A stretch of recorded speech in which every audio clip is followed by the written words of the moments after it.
ప్రభుత్వం వచ్చి రాగానే సాక్షాత్తు వెంకటేశ్వర స్వామి మీద లేకపోతే ఆయన దగ్గర ఇచ్చేటువంటి ప్రసాదం లడ్డు మీద వాళ్ళు చేసిన దుష్ప్రచారం ఏంటి అయ్యా అంటే తిరుమల లడ్డు కూడా ఎనిమల్ ఫ్యాట్ కూడా వాడారని, బీఫ్ తోటి, పిగ్ ఫ్యాట్ తోటి, ఫిష్ ఆయిల్ తోటి కలిపిన లడ్డు 1,00,000 లడ్లు. అయోధ్య రామ మందిర్ కూడా తిరుపతి లడ్లు, టీటీడీ లడ్లు.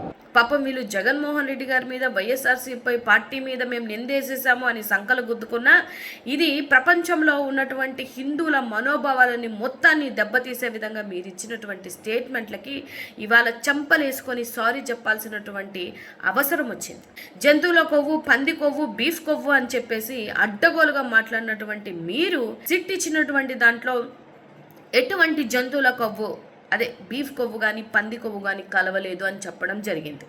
సో ఇప్పుడన్నా రాష్ట్ర ప్రజలకి, అందరికీ, హిందువులకి అందరికీ అర్థమవుతుందని నేను అనుకుంటున్నాను. మీ స్వాలాభ్యాల కోసం, మీ రాజకీయ లబ్ధుల కోసం ఆ రోజు నాటకాలు ఆడేసి కింది నుంచి పైకి మెట్లు గడిగినా ఇవాళ నేను అడుగుతున్నా, హిందువుల ప్రతి ఇంటి గడపకెళ్ళి మీరు కడిగినా కూడా ఆ పాపాన్ని పోగొట్టుకోలేరు.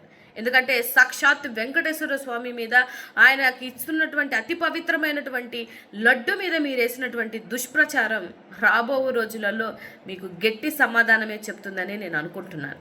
కానీ ఈ ఒక్క విషయంలో హిందువులందరికీ నేను చెప్పాలి అనుకుంటుంది ఏంటి అని అంటే, మన మనోభావాలను దెబ్బతీస్తూ వాళ్ళ స్వాలభ్యాల కోసం వాళ్ళు చేస్తున్నటువంటి నాటకాలలో మనం మాత్రం పడిపోకూడదు అనేది నాదొక విన్నపం.